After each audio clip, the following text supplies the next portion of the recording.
Buenos dias, everyone. Welcome to the Hella Chismeando podcast. I'm Ashley. And I'm Wendy. We're going to do things a little bit different this episode. It's just going to be me and my mom this time. We're going to dig deep down and dirty in the nitty gritty of let's just say our story of when and how everything happened with me getting diagnosed with type 1 diabetes. So it started in 2006. I was 5 or 6 when everything started. 6, right? 6. 6 when everything started. I can't really tell you guys that much about that time. I can start the beginning of the story. I only know some stuff. So basically, me and her dad got divorced. And she started not to feel good. And I feel bad as a parent when I think back because a lot of stuff I didn't believe because, well, half my fault, half not my fault. Because when I was taking her to the doctor, she doesn't feel good. And they made me believe that it was because we were getting divorced and she was depressed. It was all in my head, supposedly. So I took her to a counselor. I think she was already seeing a counselor, to be honest with you. Yeah, I think I was. I had put her and her Brown and both in therapy. Just, it was a lot to deal with. And so they said it was just depression. She's going through a hard time. But it also was like, it's time to clean the house. Oh, my leg hurts. It's time to do this. Oh, I'm tired. So I was like, get up. You ain't tired. Your leg don't hurt. But her leg was really hurting and she was really tired. So it happened. We took family pictures at Whitney's grandma's house. And because I was super poor back in the day. Mm-hmm. Christmas pictures. Okay. I was super poor. So their grandma volunteered to take pictures. So we went to her house. We took pictures. And looking back at that picture, because I seen that picture not too long ago, and I was like, dang, how did I not know that she was so sick? Because I had lost like a lot 40 pounds. It was weight. like 37, 40 pounds, something like that. But when you're with someone all the time, you don't realize that they lost so much weight because I see them all the time. And no one was saying anything. So we took pictures. And then she was very, like, not lethargic. Like, she was like, I couldn't move her. But she was just like, Mom, I'm tired. I'm just so tired. She's falling asleep. I'm like, dang, we only been here 30 minutes. Like, we're trying to get in and out and take the pictures. So I could tell that she wasn't feeling good that day. So I was like, I'm tired of going to Kaiser. But I was just like, we got to go back. So I took her to the ER in Kaiser in Walnut Creek. And they told me, she's fine. She may have a UTI. We're going to send you to, back then they had urgent care. So we were in the ER in Walnut Creek. They sent it, there was an urgent care. We went to the urgent care.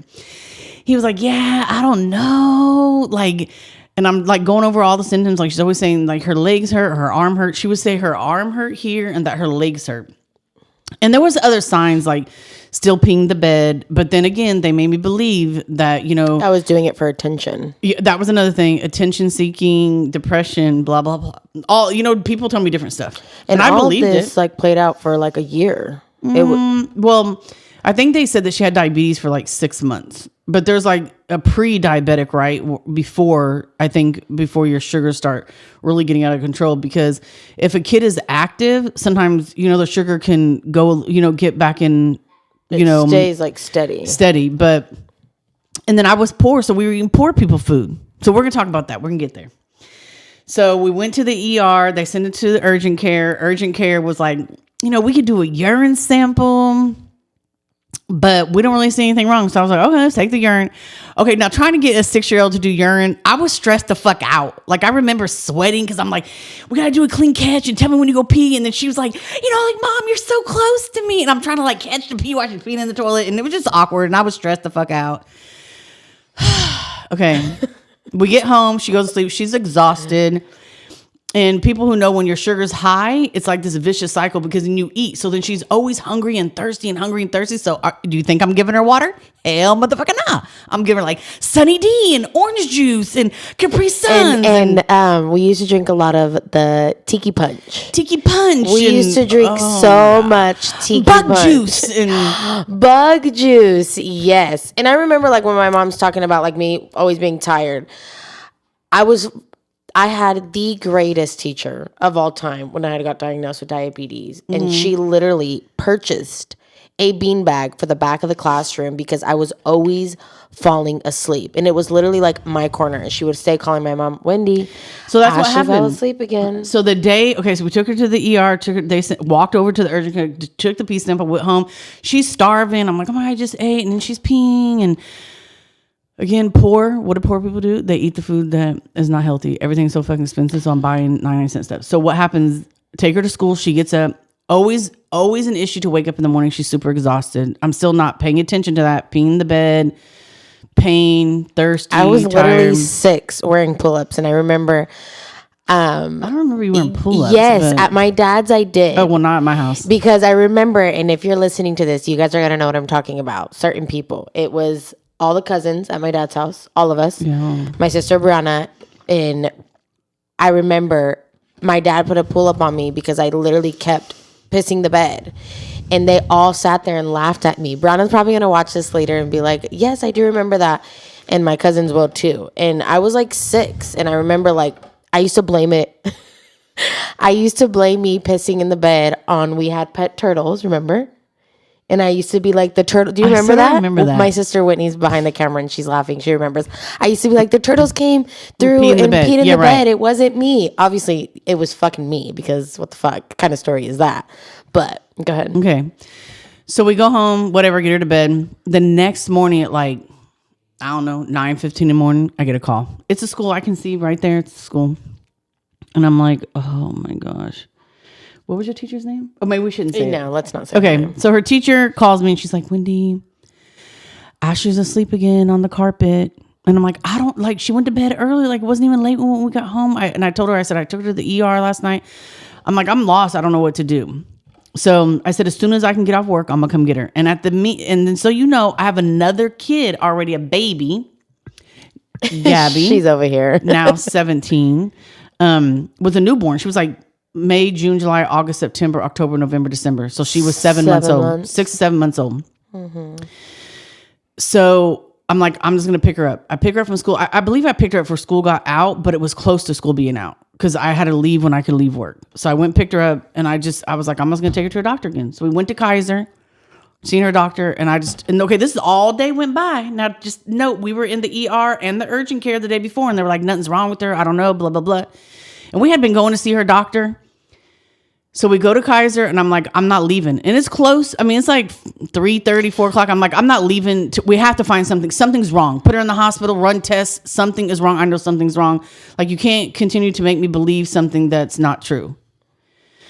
So, and there was other stuff. Like they did a bone marrow biopsy. They had misdiagnosed me. They had told us something about some leukemia markers came back positive. Something we're talking like 3 months before that or 2 months before they that. They misdiagnosed me. They did a bone marrow biopsy to like get the final whatever. Everything was fine with that too. So then we were just like, I don't know. So that's when they were like, oh, you know, she's probably just getting attention, blah, blah, blah. Because my bones were hurting. That's why they had tested me for leukemia. I remember that. I just remember that was one of the symptoms. Like she's like, I'm hurting. So I just told the doctor, like, I'm here. There's no appointment. I told the lady, I'm not leaving. I need to talk to the doctor. I'll wait here till y'all close because I just need to talk to her doctor. I mean, because there wasn't like patient portals and texting and all that kind of stuff back then. So then I was just like, well, we here. So he was like, well, what did they do? I'm like, they checked their urine and then here we go. I'm trying to get her to piss in the cup again.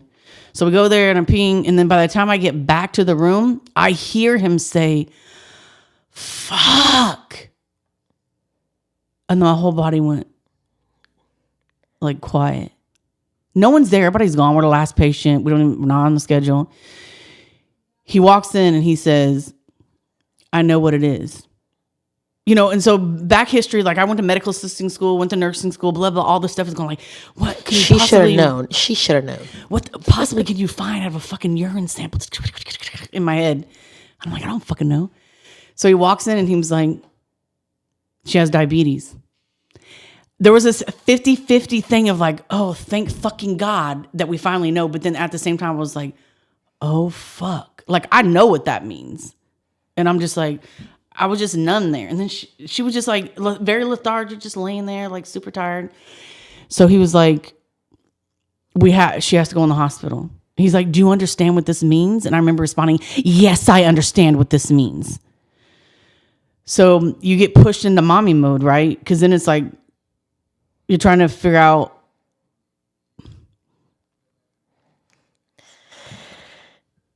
It was hard. It was hard. I didn't at the time. I kind of remember being in the room. I'm going to let my mom get her. But I remember being in the room and asking, like, what is it? What is it? And I, like, kind of remember, like, my papa has always had type 2 diabetes from what I can remember forever. He's, like, always had it.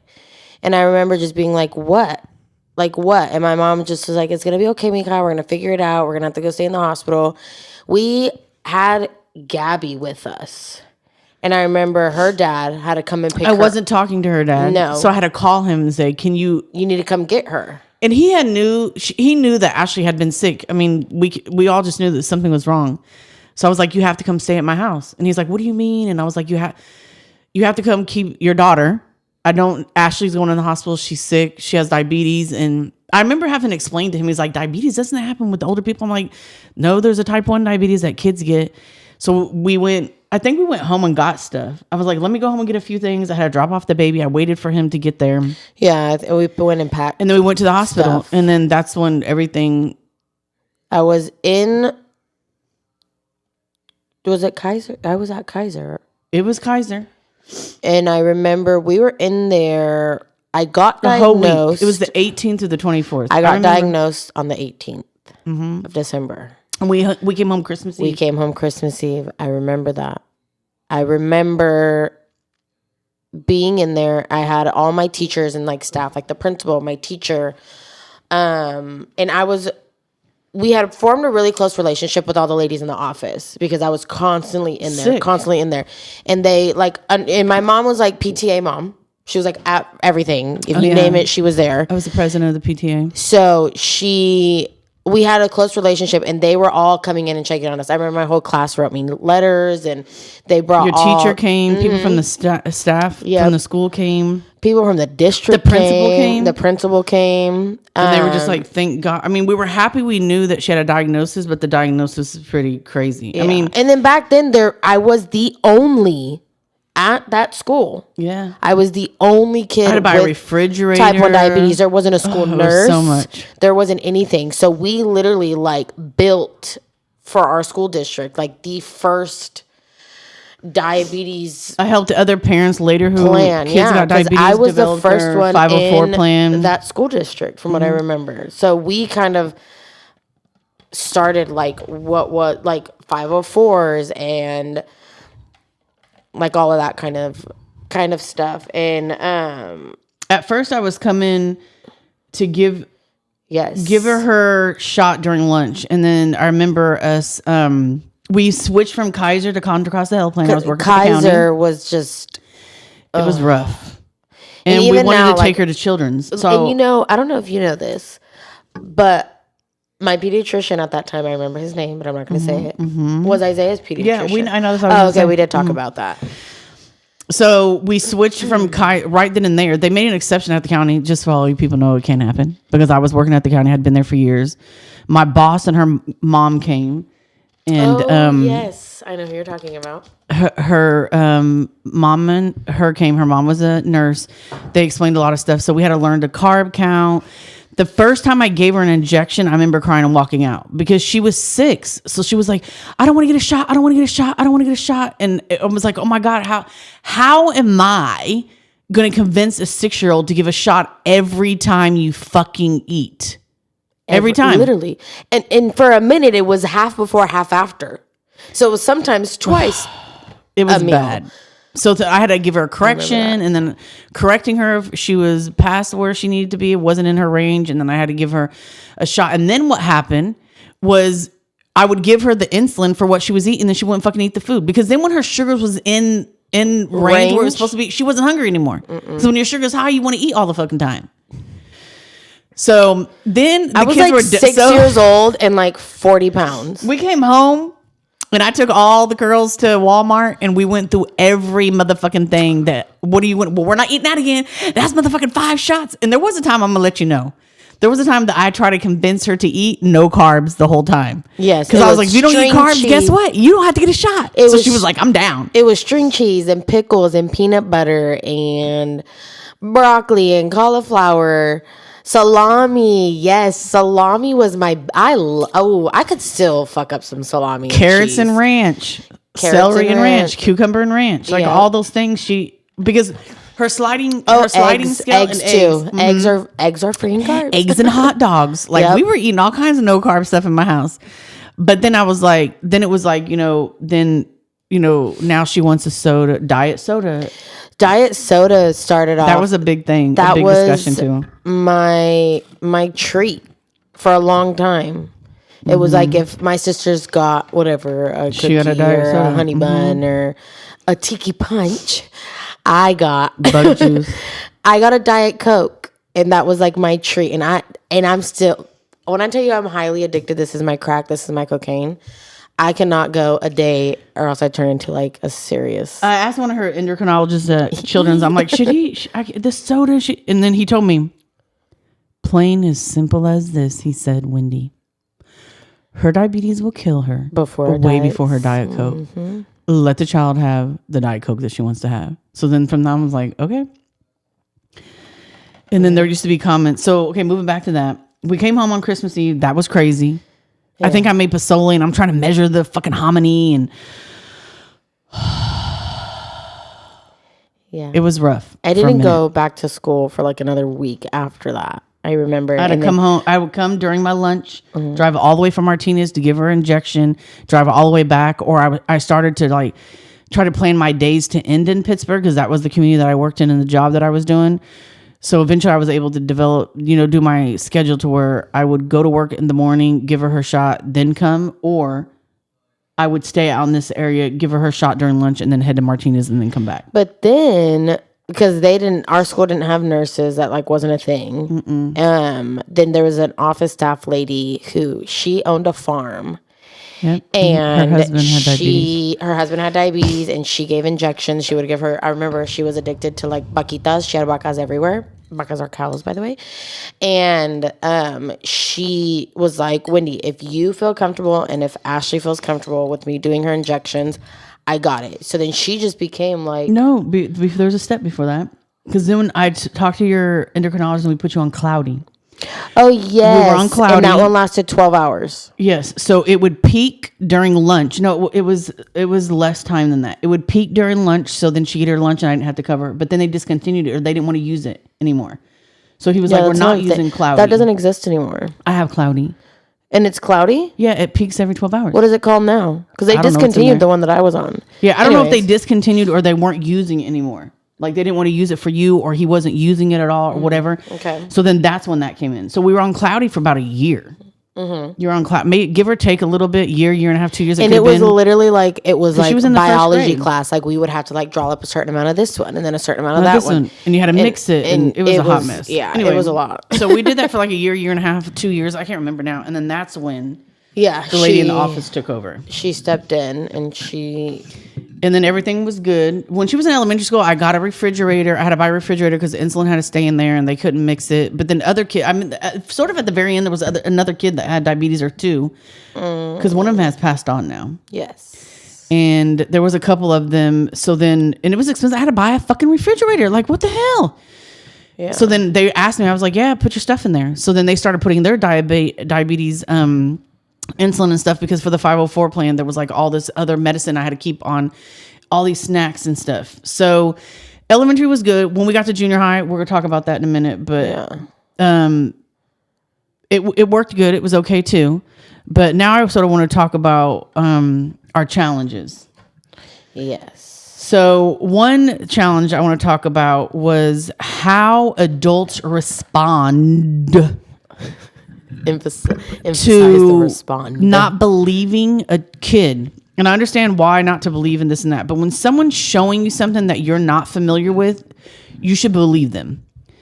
So we have got a couple of teachers ran. Yeah. So something happened in elementary school where I just happened to be, so I did a lot of work in the community. I was a community health outreach worker for the county. And did a lot of work at that school. And there was a teacher, won't say names. I went in, I just checked in, and I was like, hey, how are you feeling? As soon as I walked in, I could see something was wrong with Ashlie. She was like gray. And I'm like, Mija. Side note real quick. My mom made it a really big thing. 9 out of 10 times, my cousin, we're in the same age group, same age range. She was always, if not in the same class as me, we had a lot of classes together in elementary school. So in this particular story, I remember her advocating and being like, she's telling you. And then I remember, go ahead, continue, and then I'll say what happened. I get him. I'm stopping by, checking on her. I think I brought you lunch that day. Yes. McDonald's or yes, something. because if I would get, it was. I'm being told I can't eat. It was because chicken nuggets were like a unit if I had like a 10-piece. And then she'd bring me the fattest Diet Coke. Oh, I was living my best life. Anyways, go ahead. So she was like older, like in elementary school, like 4th grade, 5th grade. Yeah. So as soon as I walk in, I know something's wrong with her. I can see she's like gray. And I'm like, Ashlie, she's not even responding to me. And I'm like, Ashlie, she's not responding to me. I check her sugar. I don't know, she's like 20. And I look at the teacher, and then she's like, oh my God. I'm like, I'll deal with you in a minute. I can't even remember what I did. We never used the glucagon. We've never had to use that. We used to use the little icing gels. The icing gels. And I remember my cousin being like, she told her, but this particular teacher, I don't know why. I don't know if she thought I was over exaggerating. What? Oh, the gel. Oh, so well, it was like a little icing packet. You get them in the decorating, like cake decorating section. And I put it, you could just put it in the mouth and you move the cheek and it absorbs really quick. And it's straight she sugar. Can't chew. She can't swallow at this point. When your sugar's that low, you're literally like non-function, like you can't function. You cannot function. And I remember my cousin being like, yeah, Ashlie was asking, but the teacher was just, this particular teacher, yeah. I don't know. Well, that didn't happen again. I went off on her. No, I think it's because I brought her to, and you come back really quick. I know. I brought her back, not that she was dead or anything, but I brought her. She starts talking and stuff, basically. And then she starts crying, and I'm like, oh my God, what happened? And then Ashley's like, I'm telling her, like, I don't feel good. Something's wrong, and I know now, being a type 2 diabetes, I'm on insulin, and when my sugar goes low in the middle of the night, I wake up and I'm dumbfounded. Like, I'm dumbfounded. Like, I don't know what's going on. If I feel like it took me 20 minutes to get to the fucking refrigerator to get something to drink, or this one usually hears me when I get up, and she's over here like, what do you need? What do you need? And I'm like, I don't know. I'm sweating. Yeah, if you're a type 1 diabetic, you know. It's just a different feeling. You know. No, it's like you literally feel like you're watching yourself. Yeah, you're out of your sight. You're outside of your body. Yeah. So that was one. Mm-hmm. Then the other one I had to go crazy with too, but I had to like calm down. Is this middle school? Yes. So I'll let her tell this story. I got my first insulin pump my 6th grade year. In elementary? No, I got it in 5th grade, going into elementary. Yes, because I remember the teacher. I can't remember that. I just know when she got it. So an insulin pump is basically a pancreas. Basically an outside pancreas. Mm-hmm. I can't show you mine now because I don't have a wire. Mine's wireless. So it looks like a pager or like a cell phone. It looks like, and it has a little tube, tubing that goes into your stomach. Our producer put a picture in. Yeah, so it's like it looks like a pager, like a cell phone.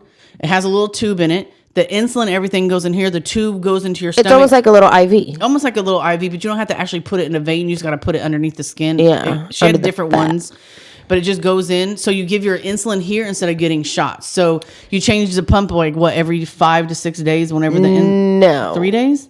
I change mine like every other day because I'm really sensitive and all of them make me break out. My husband, when she was younger, she didn't have to that much. Right now she does. So I change it like every 5 days. So she didn't have to give shots anymore. So I could just go like this, put it in, needs 2 units, goes through the tube. So at my particular middle school, cell phones were like banned. That's when cell phones were barely coming a thing. Mm-hmm. We all thought we were the shit with our little BlackBerry and Nokia jelly phones and our sidekicks. And mind you, I in my 504 plan was allowed to have my phone. Yes, because she needed to be able to text me, and if something happened, she went to the bathroom and her sugar was low or something like that, she needed to be able to communicate with somebody. So she had to have her cell phone on her. Regardless of what the situation was, I was allowed to have my phone out at any given time, no matter what. It doesn't matter. Not the situation. Can't be chatting with their friends. Well, obviously not. But I was walking down the hallway. It was pinging. So I took it out. I unclipped it, and I was, I don't know, doing insulin or doing whatever I needed to do because it was alarming. And there was a teacher, and he was an OCS teacher, and he was like, put your phone away. And I'm like, it's not a phone. I'm like, it's my insulin pump. I'm a type 1 diabetic. And he's like, I'm not going to repeat myself with you. Put your phone away. And I'm like, it's not. Like, look at it. He snatched my entire pump out of me, pulled the entire thing out. I should have sued. And I just remember running to the office crying. Mind you, at this time, I was in that point where I was like becoming embarrassed of like having an insulin pump. I liked it on the diabetes perspective, but I had a lot of, you're a robot or do-do-do-do-do. So I was already embarrassed to have it out to begin with. Then this teacher wants to pull it out in front of all my friends in the middle of the hallway, passing period, pulls the whole thing out of me. And I was like, are you fucking serious? So I ran to the office. I was crying. I called my mom, and she's like, what? 2.3 seconds. She was literally there and like that. I woke up in there crazy like a tornado. We went Wendy Woe weather style. It was crazy. She went off. I was blew that bitch up. But as I go on to the campus, hell of people are waiting for me. Like the principal's waiting. They're like, Wendy. Well, because before we're under, everything's under control. We're meeting with the teacher now. Before that happened, we had another incident. What was that when people made funny like you had cooties? No, not that one. That was elementary school. My mom did a whole fucking assembly, bro. Oh my God, it was so embarrassing. But no, not that one. It's not embarrassing now. I appreciate it now. But if I wanted to teach disabled children, that's what I would have studied. Remember that one? Was that the teacher all the way in the back in the back hallway? Yeah. So I walked out of the room on that one. 6th grade. I'm barely starting middle school. I'm already nervous as fucking hell. And my mom went to all my teachers on my schedule because that's when we had periods. And she met with this one particular teacher. She was my English teacher. And again, my primita was in there with me. And my mom went in and like introduced us, like me and herself, to all the teachers. Kind of like gave them like a rundown of like what diabetes is, what to look out for. Here's the supplies. Not the EpiPen. The glucagon pen, the gels, extra meters, snacks, juices, whatever. Like she had like this emergency kit that she made for every classroom. This teacher said, do you expect me to do all this? And my mom was like, and she's like, if I wanted to teach kids that were disabled, that's what I would have studied.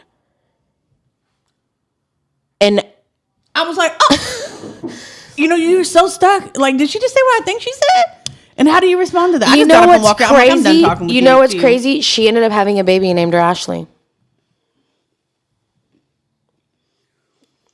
She did. And I think my cousin's going to know who I'm talking about. She's going to be like, oh, I remember that. But she literally said, if I wanted to teach kids with disabilities, that's what I would have studied. Or that's what I would have, like, not studied, but. Yeah. That was crazy. That's not the word I'm looking for. It was just crazy. But as she got in that, then sort of everybody sort of came through. Everything was good. Stop High school eating. was good. I'm not. I'm just yes, you are. I just worked all day. So then that's pretty much all the craziness that happened. There's probably a couple other things. Yeah, like, just like what is that or what? What do you have or what? Huh? But then I started. To then she life. Was. Mm-hmm. Then all hell started going. All hell was breaking loose with her. Feeling embarrassed, just wanting to be normal. She didn't want anything connected to her anymore. She didn't want to check her check her sugar with. It really all hit in middle school, and it's because I got made fun of a lot. I got bullied a lot. Like, you're a robot, you're like, and just stupid shit that now I'd be like, bro, I'm gonna sock you in your fucking face. Like, I'm gonna drop kick you if you say something else. Like, that's the kind of attitude I should have had back then. But I was this little skinny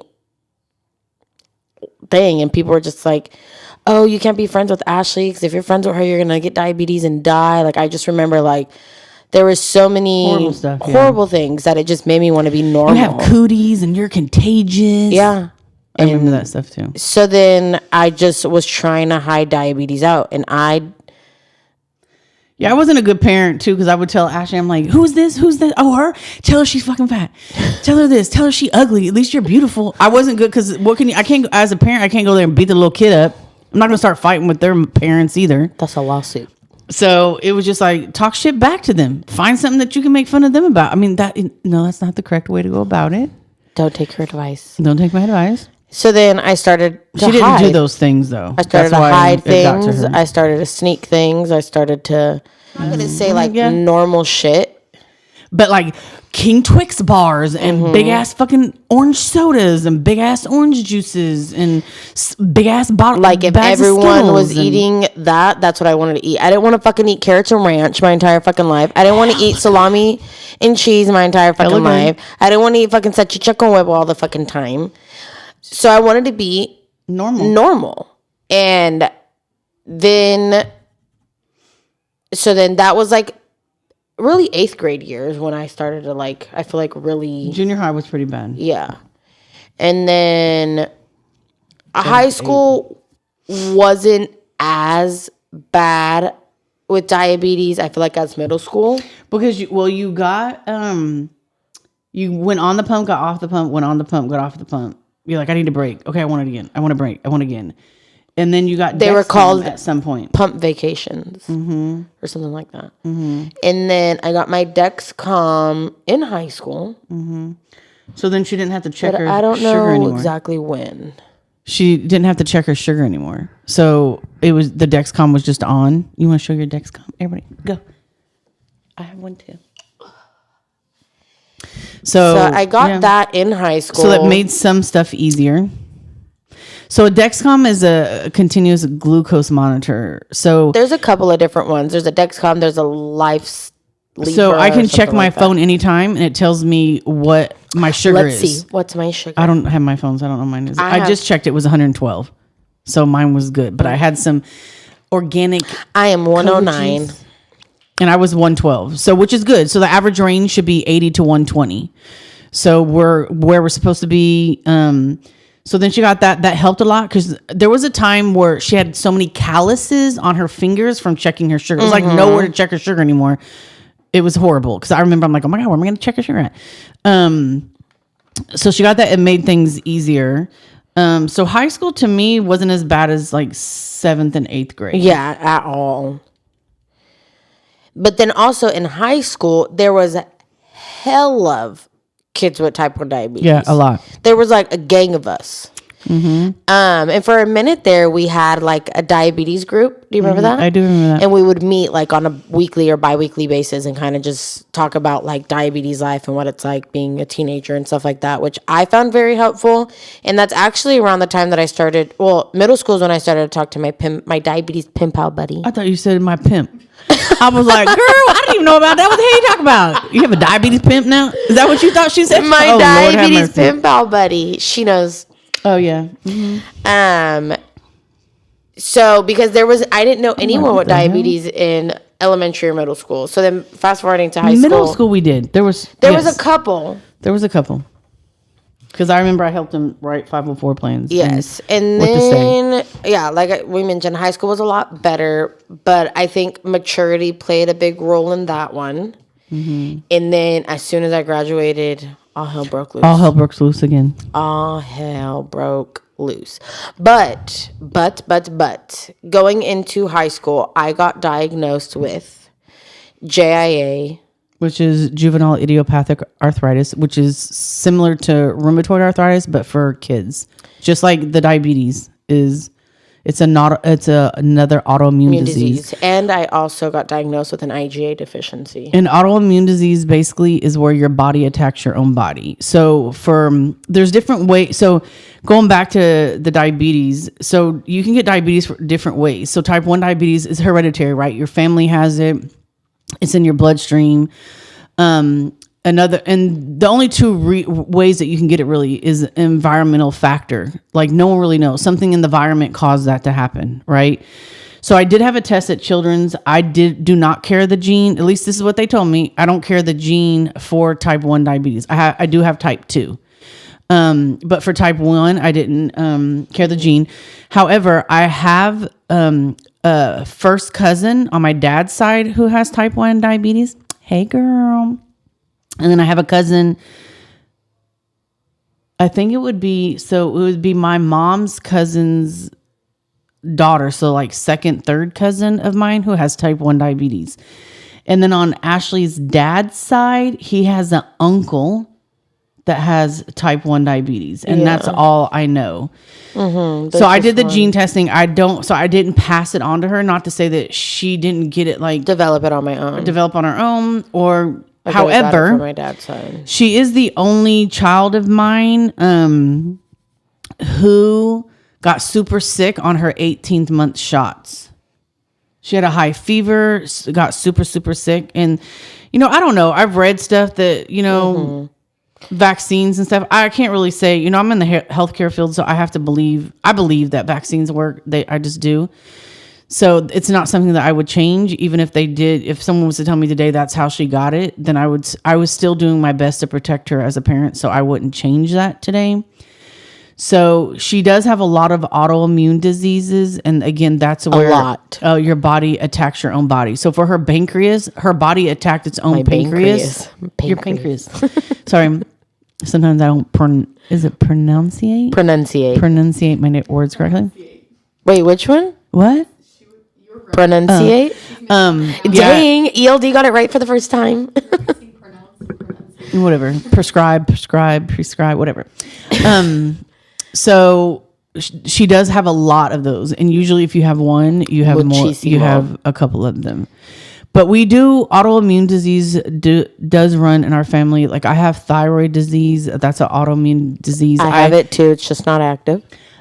She has the antibodies for it.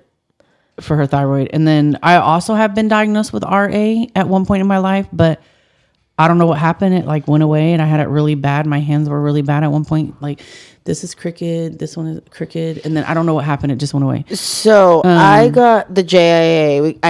I woke up one morning here. We were here already. You were living with your dad. When I woke up with the purple finger? It started at your dad's. When you decided to leave and move to your dad. So I woke up with the purple finger and I took a picture and I sent it to my mom and I'm like, WTF. And they swore she took me to urgent care. They swore I broke it. They swore I did something They even put a little splint on it. Yeah, and they're like, it's probably just a sprain. She'll be fine. She went back to her dad's, came back a couple weeks later, and she's like, it's still hurting. So I took her again, the same thing. Mm-hmm. So then I remember talking to her dad or whatever, and I was like, hey, she needs to go see a specialist. And whatever, he has a way to he doesn't believe me. So, anything I say. So I think I made an appointment. Yeah. They ran some tests. Sure enough. And I had an inflammatory marker that was like crazy skyrocket high. Mm-hmm. And they were like, but my grandma also has RA. And for a minute we were doing... Your great-grandmother? Oh, that is my great-grandma. My great-grandma has RA and we were really actually doing the same medication for a minute. So I've done forms of chemo and infusions on and off since then. You were like in the 9th grade, 10th grade when you started doing those. So and then we had to adjust my schedule because I had a huge, this is so sad.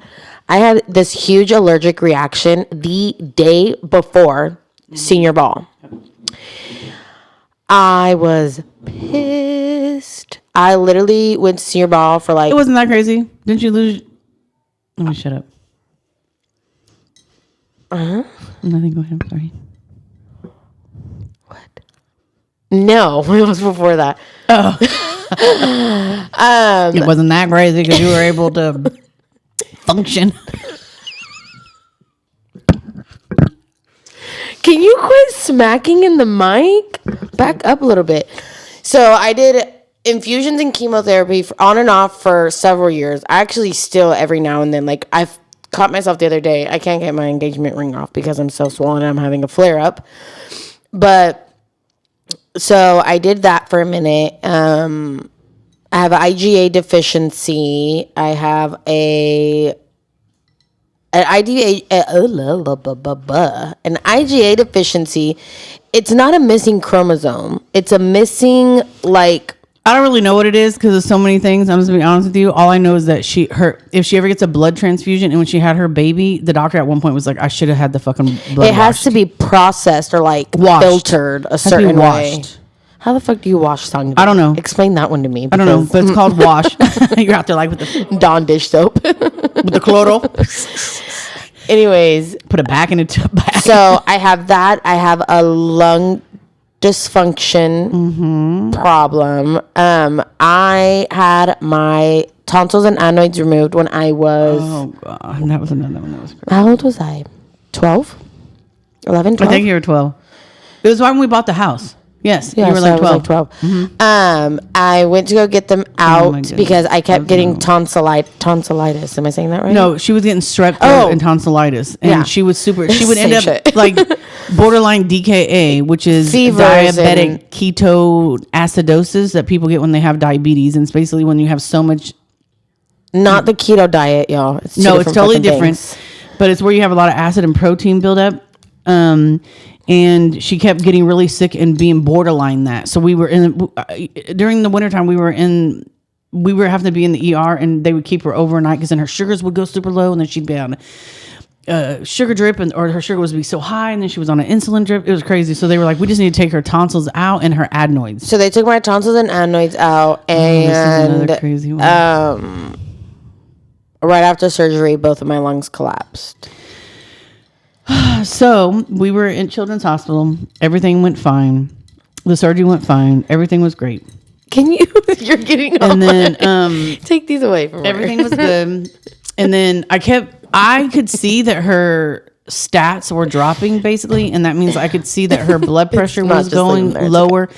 Not like from 80 over 100, whatever, like super low. I could just see that it was going lower.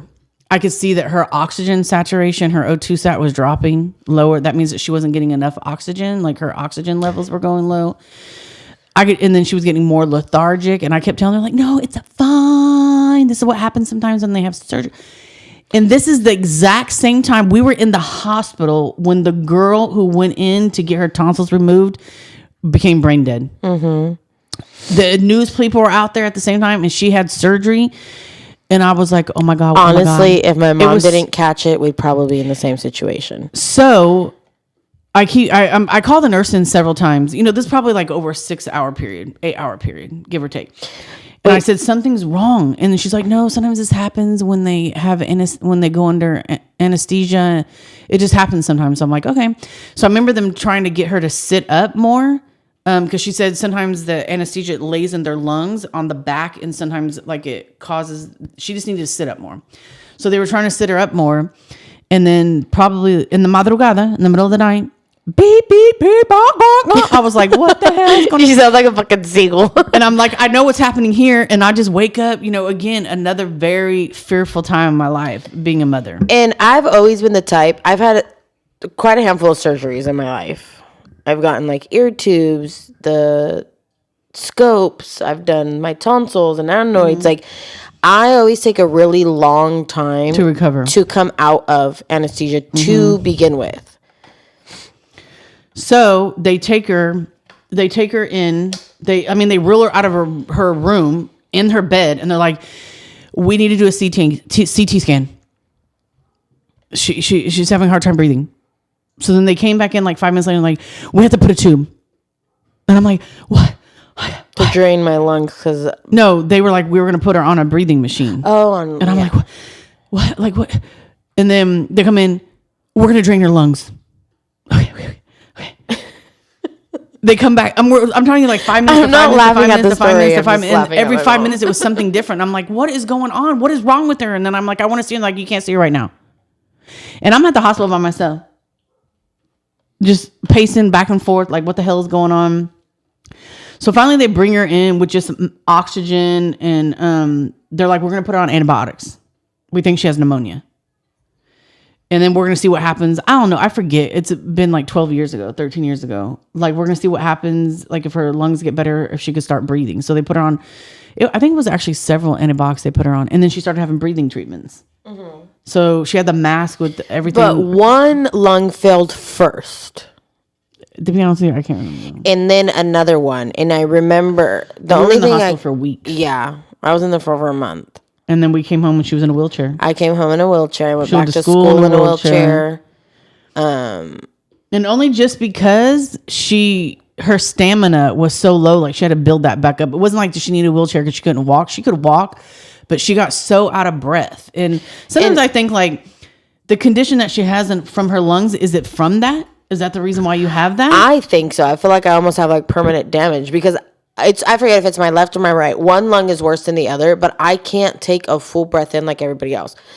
Speaking, I'm running out of fucking breath. Anyways, so every like yearly or bi-yearly or something like that, I have to go and do these stupid ass fucking breathing treatments where I'm always almost passing out in the damn. It's not breathing treatments, they're breath studies or lung studies. Whatever they are. They're lung capacity studies. Always fail them. Never pass. She can never pass them. I can never pass them. Probably don't hope that I smoked weed for 3 years straight. But they also said, because I said what happened, and they said that they think that she aspirated. Is that, am I saying that right? Or they said something about maybe the tube wasn't placed correctly too. Yeah, but they really think that she threw up basically, and it went a little bit enough to go up enough to where it went back down her lungs, and they said it was so minor that they didn't even catch it. Like the anesthesiologist didn't catch it. If that's what they really told me they thought what happened. So she ended up having just this horrible pneumonia, and her lungs could not get open. I remember she had to go to school there because she couldn't go back to school. Mm-hmm. They started having her do homework there. A teacher came in. Yeah. That was pretty scary too. Like, I've had a lot when it comes to my kids. Yeah. I have to bring my other daughters on here. I have a daughter that was diagnosed of ARFID during COVID, which was super scary, and she had a feeding tube. We have brown or IBS. I had another daughter, my daughter Gabby, who was born with a bowel condition. So I've had some long, very you name it, scary trips to the ER and to hospitals. As a mom, it's a lot. And then last episode we went over. How much time do we have, Mia? You're on 47 minutes, but your chemo. Oh, we did. I did. We did together. Yeah, the chemo / like infusions was crazy. So she was on different forms of chemo. And when we say chemo, she didn't lose her hair. She didn't experience everything. If chemo's 100, she got like 1 out of 100 or like 5 out of 100. And basically what it is so it kills the bad cells that are attacking her body, just like cancer. Mm-hmm. You have bad cells that are attacking your body, even though those are a lot more. For her JIA, not for diabetes, not for anything, JIA. So again, it's her body attacking her own joints. So she was on different infusions, some different medicines, some different forms of chemo.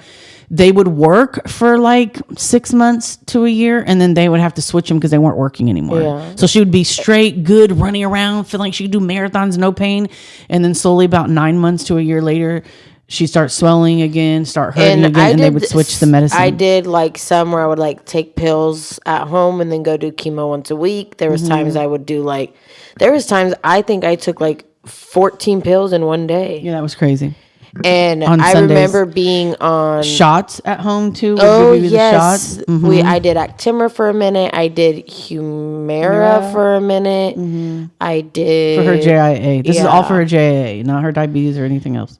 And then sometimes every now and then I would go and do like one infusion. They would start me off with infusion, and then but these were like all day infusions. Yeah, I was there for all day. hours. We'd have a bed there. They'd have her name. They were great there too at Children's Hospital. It got super bad to the point where I have now horrible veins because they blew so many times. Like, it was always like, we would call in before we got to Oakland and be like, we're on our way. Get the IV team ready. 5 stops away. Like, this is because it took just 2 hours in itself to get a vein. Sometimes there was like 2 times out of the whole time where sometimes she was like, you can't poke me anymore. We're just not gonna do. I would get poked like 5, 6, 7 times. Yeah, and there was a couple of times where I'm like, I can't do it again, and they'd be like, we would just go home. They'd be like, all right, come back tomorrow. Yeah, the traffic. But they were amazing there. I love Children's. We would try to leave the house at like 8:39, get there whenever, and then try to be out. I'd be like, come on. And they would try their hardest to get us out of there. Out by like 2:33. 2:03, and so we just barely start the traffic. And then sometimes if it was later than that, we just went to the cafeteria, had dinner, chill, because it was crazy to get traffic. home. Yeah, we went. We did do Chick-fil-A a lot of times. Yeah. Up there. When I got older, my sisters would take turns like dropping me off and picking me up if my mom couldn't go. And there was a couple times at the end I drove myself. Yeah, the very end. Yeah. Yeah, so it was definitely a family affair. All my kids learned. I mean, we talked about on one episode that even Allie was the baby. And I remember one time, and Gabby too, I think, we found them trying to draw up insulin and give themselves shots because they thought they would just be in there pricking their finger normal like an everyday. Like, oh, I guess I need to check my sugar. Oh, I need to give some insulin. I was like, oh my Lord.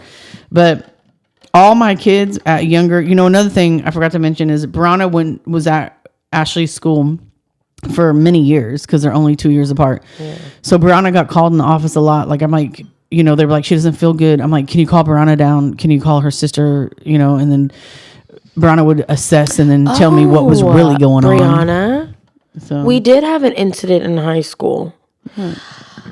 I went to go check my sugar and I had forgot my meter at home. And I had a friend that was a type 1 diabetic. We met because we were both type 1 diabetics. And I had called Brianna because sometimes Brianna had one in her locker, her backpack. I forget. So, and she's like, no, I don't have it. And I was like, great. So me and Brianna had went to my friend's classroom to borrow her meter. And the teacher was like, if you guys don't get out of here, I'm going to give you guys referrals. And we were like, okay.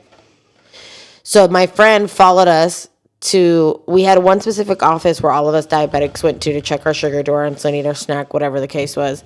And he sure did write all of us referrals. And obviously they didn't process them or whatever. I don't remember that one. Yeah, I remember the girl too. I remember her name. But that was another incident. And so now her diabetes. So we're going to get to... Now it's good. So after high school, all hell broke loose. We told you guys that story last week. I had to kick Ashlie out of the house. Yes, ma'am. Because she wasn't taking care of herself. And I wasn't going to stress myself and make her health a priority if she wasn't going to stress and make her health a priority. I was getting called, because she's over 18 now, right? So her doctors are calling me like, Ashlie didn't show up to her chemo. Ashlie didn't show up to her appointment. Ashlie didn't get her yearly blood drawn. Ashlie didn't get her x-rays. Ashlie didn't show up to her lung functioning test. Ashlie. So I would text her and be like, where are you? She wouldn't answer me. What are you doing? How come you didn't go to your appointment? What happened? She always had an excuse like, I didn't have gas money. I didn't think my car was going to make it. My car's making a funny sound. I don't think. Every fucking excuse in the book. But I'm like, okay, well, there was times I didn't think my fucking car was going to make it. And there was times I didn't think I had fucking gas money to get to Oakland and back. And there was times I didn't know if I was going to be able to get off work. And there was time, it can keep going, but I made it happen. Because in some of these things, I definitely was the only parent. Just want to put that out there. And it's true. Beep. How you go? I need third. Yeah.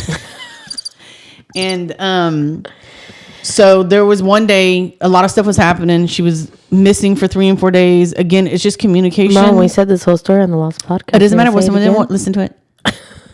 So this one day I just told her, you have 24 hours to get out of my fucking house. And that's how I told her. I said, you have 24 hours to get the fuck out. What a minute. You have 24 hours. Pack your shit. Take all your shit with you to get out.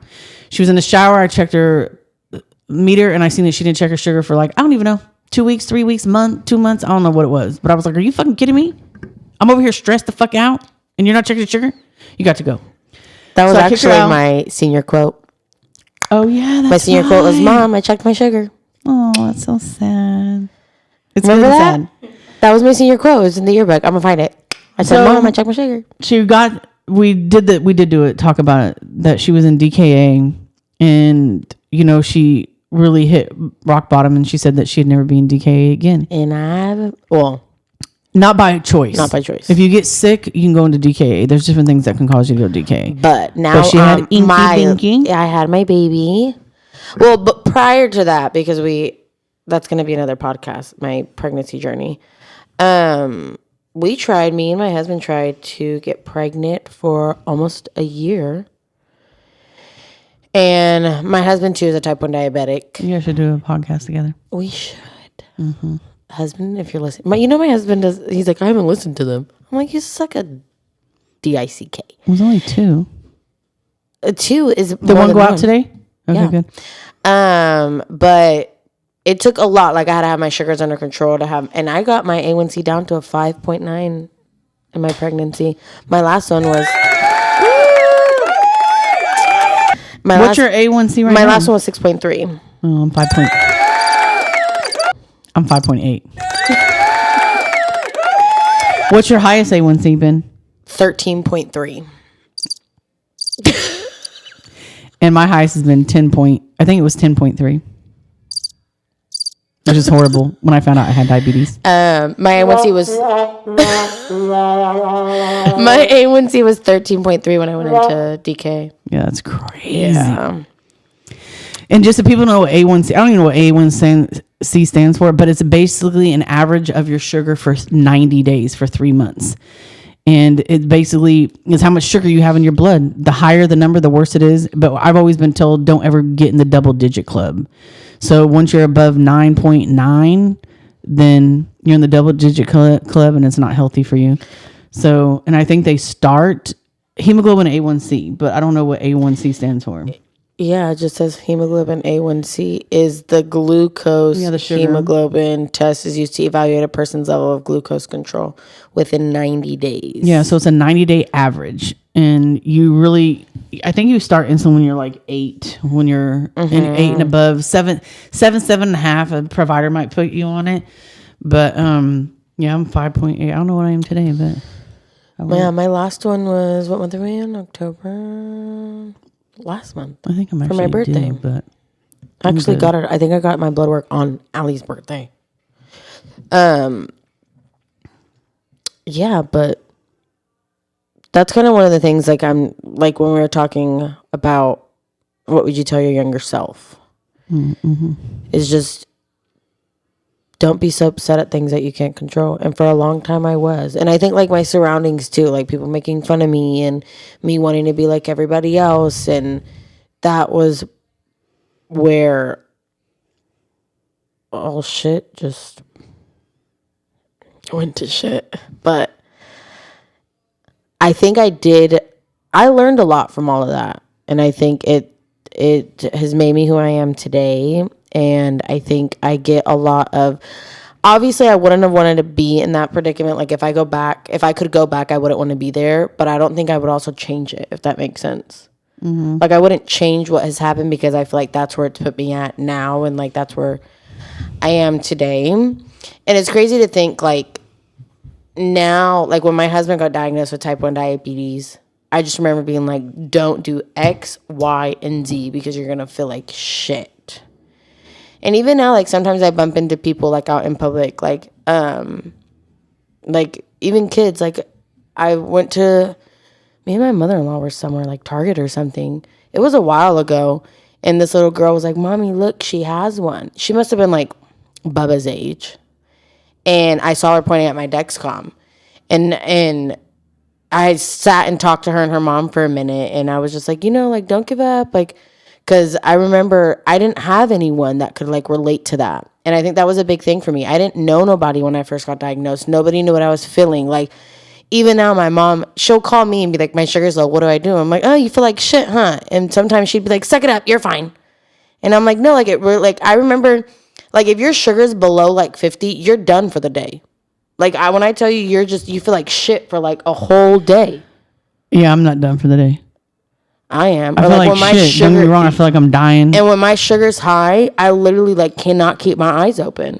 Yeah, since I've been on insulin, my sugar never goes above 250. Once in a great while, if I have a big old motherfucking thing Sunday or something like that, I'm way out of control, like a Twinkie or something like that, because I can't control it. Way out of control. Especially when I'm in Illinois and I want to go eat some pork chops at the Brass Door, and I'm having pork chops and mashed potatoes and corn and biscuits and with honey and applesauce. Yeah, homemade applesauce. Then I'm fucked up. Yeah, and then don't even try to bring some lemonade over here because I'm really messed up. But that's far and few.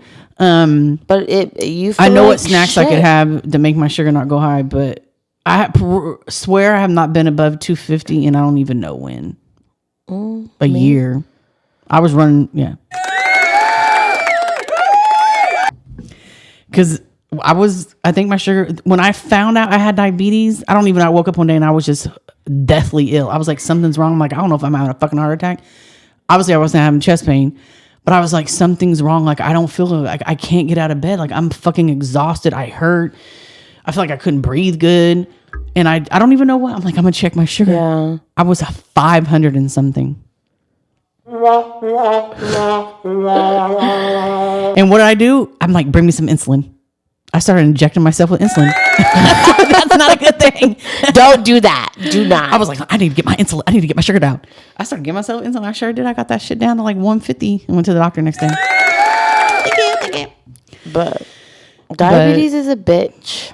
There's no That's joke. a whole full-time job. Like, yeah. It's fucking hard. It's hard. That shit's hard. But I think you can still live a normal life. Mm-hmm. I still eat what I want, just in not big quantities or not every single day. Yeah. And I try my best to eat more. I don't say organic. I mean, I try if I can't, like this is organic, but I don't have to buy organic. But I do try to do more of a plant-based, because I just think that's healthier, and try to stay away from Little Debbie's and Hostess and all that kind of stuff. Even though I got that shit in my house. You know what's funny? That's literally, I feel like my husband's weakness is like a honey bun or a. Yeah, that is. And I'm just like, ugh. I don't even care. I like real food. I'm like, ew. Oh, did she turn off the rice? Oh shit. Anyways, what else? And I do think like if, ojalá que Diosito no me pasa esto, but like the probability of like Binky. Yeah. The probability of my son being a type 1 diabetic could happen at any moment because me and his father are. But I think it's rough. It breaks my heart to think that could happen. I think if both of my parents were type 1 diabetics, I probably would have had a completely different outcome. Maybe. So, because that's all he's going to know. He's only going to know checking your sugar. He's only going to know pumps and Dexcoms and that's all he's going to know. That's literally all that he knows. Well, there's more things now to help him. Like, he ain't going to hurt his fingers all the time. And, you know, and I just want to say, too, if there's anybody out there watching or listening, if you guys have any questions, please, or DM want to know how we dealt with this, or how did you do this, or how did you do this as a mom, or from a perspective of Ashlie living with type 1 diabetes, you know, DM us, send us a message. We'll answer on our next send me a one-eyed pigeon. I'll answer. What? What the hell is that? I said, send me a one-eyed pigeon. You never heard that? No, that's some Tom, Dick, and Harry shit. Anyways, one-eyed pigeon. And I remember one-eyed pigeon. Mm-hmm. And I remember too, like even my pregnancy, like bro, I did not know pregnancy. Okay. Yeah. That's Bruno. Oh. ELD. Anyways, shoddy. That's not funny. If you know, you know. You obviously don't. I know who Shouty Bay is. Boomer. Anyways. I don't even know what that means, but. Like even breastfeeding. I did not know how complex diabetes is with breastfeeding. Oh, yeah, because your sugar will go low all the time. Oh, my God. Mm-hmm. I wasn't on insulin for like the first, besides my basal drip, for like 3 or 4 months after having the baby. Oh, yeah. Besides my basal drip, I was not on insulin. Breastfeeding, Traveling was difficult too. Traveling with not now. Not now. It was when you Why were would younger. I swear we were smuggling cocaine back then. Because I think we were so like, they were stressing us out when we would travel. Like, bring this and bring that, and you can't bring this and you can't bring that, and you can't go through here, and you got to tell them this, and you got to have an ice warmer here and an ice chest here. Ice warmer or whatever. New I was ice like, warmer. oh my God. Because this time when I went to Mexico, I'm like, oh my God, do I? And I like, told my oh, mom, no, I'm like, you don't need nothing. Before it was like we had to have letters from like the insulin people and the pharmacy and our doctor, and It's just things are different now. Like I don't know if more people have diabetes, which it sucks, but yeah. they're like, oh yeah, you're fine. Oh, you're fine. The Before only people are thing like, is "What going that?" through metal detectors sometimes. If there's certain ones, then you can't. It didn't bother me But- this time. Yeah, so that's our story. Diabetes. I'm sure there's a lot of stuff that we missed. I'm but sure those are there's a lot of stuff the we highlights. missed. But that's basically moral of the story is diabetes is hard. Don't give up. It's hard for the And- individual and it's hard for the family. Like everybody, all my kids had some kind of, I don't like, for lack of a better term, some kind of change in their life when that happened. Whether it was the way I cooked was different, the way we ate was different. Going places, it was hard to, everyone was trained to give injections, and They were trained to give glucagon. injections in oranges. Yeah. Yeah. When he said they were 8 and 10, learning how we had to go on all these trainings with the nurses and all the babysitters. And I remember not being able to eat chocolate gravy for the first time. Oh yeah, all my friends were trained and used to help out and learn stuff, and my multiple babysitters who got trained and went to the Pittsburgh Health Center and got training. Can we say that? Yeah, You who already cares? did like 4 times in this podcast. So P World. Children's Hospital. Yeah, we had good neighbors that knew that she had diabetes, and yeah, I mean it was definitely, what's that saying? To build a child in a village, or you need It takes a village to raise a child. That's for sure. Because all my kids, because sometimes I would go out, I gotta go out and get my As dance on. parents And I'm like, do. hey, did you sit there and eat all my trail mix? No, I left your raisins. Oh, my raisins. So yeah, my older kids, they were on call because I needed a break. Ashlie never really got a break, but I try to make things easier sometimes when she was like, I need a break. So she'd be off her pump. I'd give her shots in the middle of the night. I'd get up in the middle of the night, check her sugar. Even when she was like 16, I'm like, I'll check your sugar in the middle of the night. Even now, she'll call me. Well, that's another day, Lately. another story. I haven't been. That's another day, another story. Fun fact, when you're a type 1 diabetic and you like tequila like I do, Her sugar goes low. We can't get it. We got to call 911 all the time. all the time, it's been like 3 times. The last one was pretty bad. I was like, I'm going to have to Yeah. break the freaking door. I like was break the window. Like, how am I going to get inside? passing out because I was like, and then I That woke was up and I'm bad. like, what happened? But I'm fine. I'm like, girl, you ain't fine. Your sugar's like 18. I'm fine. And then later she's like, I'm not fine. yeah, I'm like, I told you you weren't fine. But Yeah, I told her she needed to quit drinking for a while because that was scary. I like tequila. I'm Mexican. I just had a drink last night. No, I didn't actually. My husband offered me one. He brought home a bottle of tequila from Costco, and I was like, ugh, because I got fucked up a couple weeks. Anyways. Well, again, if you guys have any questions or need some advice, again, from a parent perspective or from a family perspective or someone living with type 1 diabetes, or even In type the 2, flesh. reach out, send us a message, and we'll answer I'm our sure next podcast. you guys will be hearing a lot in our podcast about diabetes. So now you know where it started, the ins and outs for the most part. We're going to have to do one on IBS Jesus. or heart arrhythmias, Oh, that's a good one. supraventricular tachycardia, SVT. Anyways. Yeah. Well, thank you all for tuning in to that one. Thank you so much. We only had appreciate it. one emotional breakdown. So I Wasn't call it too a bad. win. I call it a win. It's sad to think about it. It is. It is. That was but traumatizing. Like, that was a huge change in our family. Yeah. It was huge. It was like a death. It was huge. No, it wasn't like a death. Yes, it wasn't. it was. No, okay. I died a little inside. No, you Literally. didn't. No, you didn't. No, literally, you're I still did. going. Literally. My pancreas, mom. Okay, maybe. Okay. Gosh. But yeah. But thank you again. Thanks for tuning in to episode 3 of the Hella Chismeando podcast.